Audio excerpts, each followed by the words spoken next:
Hello my friends, आप सुन रहे हैं हमारी कहानी वैम्पायर लव एपिसोड 17। कहानी का टाइटल है आहान का ध्वनि को परेशान करना। तो कहानी को शुरू करती हूँ। थोड़ी देर में ही कार ध्वनि के घर के आगे रुकती है।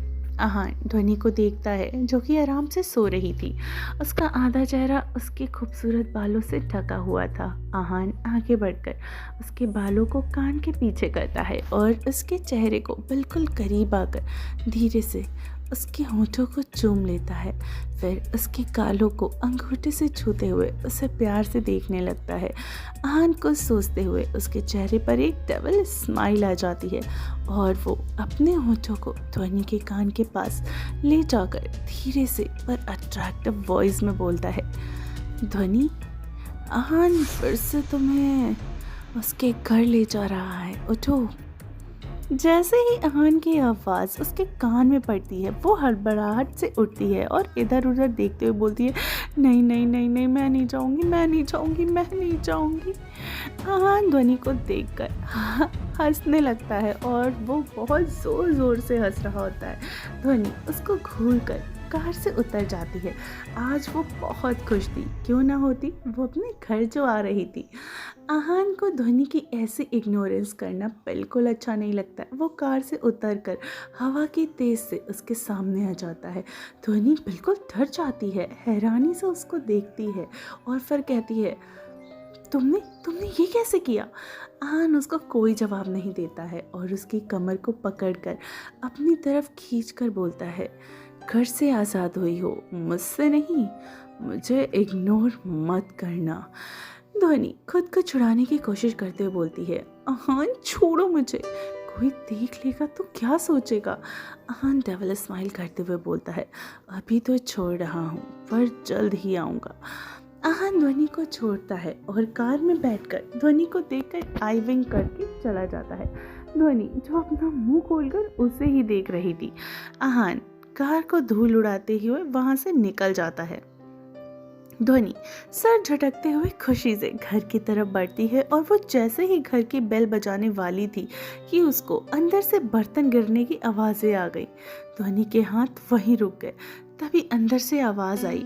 लक्ष्य कहता है, डायन ठीक से चल नहीं पा रही है, फिर भी लंगड़ाते हुए चुड़ैलों जैसे पीछे पड़ी हुई है। दिव्या, तू एक बार मेरे हाथ आ जा, फिर बताती हूँ मैं तुझे। झगड़ा चालू ही रहता है। ध्वनि बाहर से ही अपना सर पीट के बोलती है, हे भगवान, ये दोनों कभी नहीं सुधरेंगे। ध्वनि इतना ही बोल रही थी कि एक और बर्तन गिरने की आवाज़ आई। ध्वनि खुद से बोलती है, चल ध्वनि चल, अगर 1 मिनट और भी हुई ना, लेट हो गई तो घर के सारे बर्तन नए लेने पड़ जाएंगे। ध्वनि बोलकर दरवाज़ा खोलकर अंदर गई तो देखती है सारा सामान नीचे पड़ा हुआ था, टीवी के रिमोट से लेकर किचन की प्लेट तक। दिव्या की नज़र जैसे ही उस पर पड़ी वो लंगड़ाते हुए आकर उसके गले लग गई। दोनों की आंखों में नमी उतर आई, दोनों कसकर हक करे हुए थे। दिव्या ध्वनि से अलग हुई और पूछती है, कैसी है, कैसी है यार तू?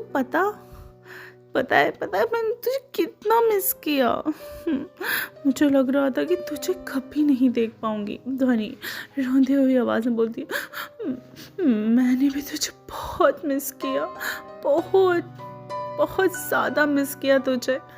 ध्वनि नज़र घुमाकर लक्ष्य को देखती है जो नज़र झुकाकर ही खड़ा हुआ था। वो बहुत ज़्यादा गिल्टी फील कर रहा था। उसको हिम्मत भी नहीं हो रही थी कि वो ध्वनि से नजरें मिला सके। ध्वनि भागते हुए जाकर लक्ष्य के गले लग जाती है और रोते हुए बोलती है, भाई भाई आप मुझे भूल गए क्या? ध्वनि इतना ही बोलती है कि लक्ष्य के सब्र का बांध टूट जाता है और वो ध्वनि को कस के हक करके बोलता है, सॉरी बच्चा, मेरी वजह से तुम्हें इतना सब कुछ सहना पड़ा, उस राक्षस के पास रहना पड़ा, मुझे माफ़ कर दो बच्चा।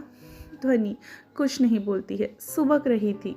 लक्ष्य फिर से बोलता है, बच्चा अब मैं तुम्हें खुश रखूंगा, कभी किसी मुश्किल में पड़ने ही नहीं दूंगा, खासकर उस आहान मलिक के साए से भी तुम अब दूर रहोगी। मैं उसे कभी भी उसका साया तक तुम पे नहीं पड़ने दूंगा, मुझे माफ़ कर दो। ध्वनि उससे दूर होकर उसके आंसुओं को पोंछते हुए बोलती है, भाई आप सब हो गया ना, अब जाने दीजिए। लक्ष्य ध्वनि के हाथ को अपने हाथों में लेकर बोलता है, ध्वनि मैं तुमसे प्रॉमिस करता हूँ अब किसी लड़की से फ्लर्ट करना तो दूर, आँख उठाकर भी नहीं देखूंगा। ध्वनि हल्का सा मुस्कुरा देती है। दिव्या आंसू पोंछकर उन दोनों से बोलती है, तुम दोनों ने तो मुझे भी इमोशनल कर दिया यार। दोनों दिव्या को देखकर हंस देते हैं। तभी ध्वनि की नजर दिव्या के पैरों पर पड़ी। ध्वनि चौंककर दिव्या के पास आकर बोलती है, ये तुमने क्या किया? तुम ऐसे क्यों खड़ी हो? पैर में मोच आ गई है क्या?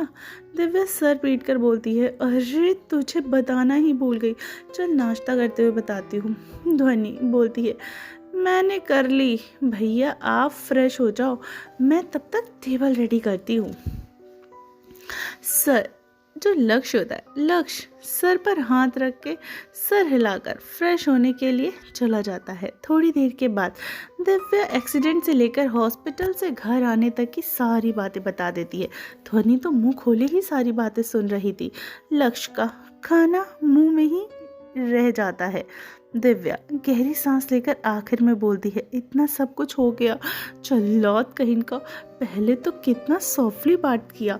फिर दिव्या की बात खत्म होते ही लक्ष्य हंस पड़ा और दिव्या उसको घूर के देखने लगी। तभी लक्ष्य अपनी हंसी कंट्रोल करते हुए बोलता है, वो तुझे सॉरी बोलकर हॉस्पिटल ले गया, उसके बाद भी तुम उस पर रौब दिखाओगी, तो वो तो वही करेगा ना। लक्ष्य की बात सुनकर दिव्या का तो मुंह ही बन गया। ध्वनि अफसोस करते हुए बोलती है, सॉरी यार, मेरी वजह से तुझे चोट लग गई। दिव्या हंसकर बोलती है, अरे कुछ नहीं यार, कुछ नहीं हुआ, बस छोटा सा घाव है, जल्दी ही ठीक हो जाएगा। लक्ष्य हंसकर बोलता, अरे रोशनी, अरे ध्वनि तुम टेंशन क्यों ले रही हो? मैंने कहीं किताबों में पढ़ा है, डायनो का घाव जो होता है ना, वो जल्दी भर जाता है। दिव्या गुस्से में घूरने लगती है और फिर ध्वनि लक्ष्य को उसको देखकर हंसने लगती है। तो फ्रेंड्स, कैसी लगी आपको हमारी कहानी? आज मैं कहानी के 2 एपिसोड्स अपलोड करूंगी। कल मैंने कहानी का एक भी एपिसोड नहीं अपलोड किया था, तो शाम तक इस कहानी का दूसरा एपिसोड भी आ जाएगा। तो ठीक है ना। अब आप मुझसे गुस्सा मत होइएगा कि आप मत कहिएगा कि मैंने कहानी अपलोड नहीं की, तो इसलिए मैं आज कहानी के 2 एपिसोड्स अपलोड करने वाली हूँ, वो भी मेरी सारी कहानियों के। तो चलिए मिलती हूँ कहानी के अगले पार्ट के साथ। तब तक अपना ख्याल रखिए और सुनते रहिए वैम्पायर लव।